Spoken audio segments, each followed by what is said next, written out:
భారత్‌కి ఇది clear cut విజయం అంటూ ప్రముఖ ఆస్ట్రియన్ సైనిక చరిత్రకారుడు టామ్ కూపర్ కథనం ఒకటి చూద్దాం. ఈ టామ్ కూపర్ మధ్యప్రాచ్యం, ఆఫ్రికా మరియు దక్షిణాసియా వంటి సంఘర్షణ ప్రాంతాల వైమానిక యుద్ధం మీద గొప్ప విశ్లేషణ చేసిన రచయిత.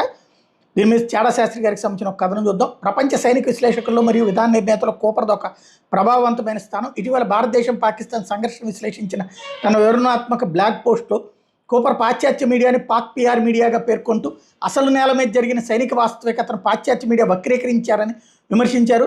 ఒకవైపు నుండి అణ్వాయుధ నిల్వ సౌకర్యాల మీద బాంబు దాడి చేసినప్పుడు ఇటువైపు వారికి ప్రతీకారం తెచ్చుకునే సామర్థ్యం లేనప్పుడు అది నా దృష్టిలో అటువైపు వాళ్ళకి అది స్పష్టమైన విజయం అంటూ రాసుకొచ్చారు. పాకిస్తాన్ దగ్గర భారతదేశానికి సంబంధించి భారతదేశ ఆయుధ సంపత్తిని ఎదుర్కోగల లాంగ్ రేంజ్ క్షిపణులు లేవని, భారతదేశం యొక్క బ్రహ్మోస్ మరియు స్కాల్ప్ ఈజీ క్షిపణులు పోలే క్షిపణులు దీర్ఘశ్రేణి క్షిపణులు పాకిస్తాన్ ఆయుధాల్లో లేవని కూపర్ గుర్తించారు. పాకిస్తాన్ యొక్క చెప్పబడ్డ ప్రసిద్ధ క్షిపణి సామర్థ్యం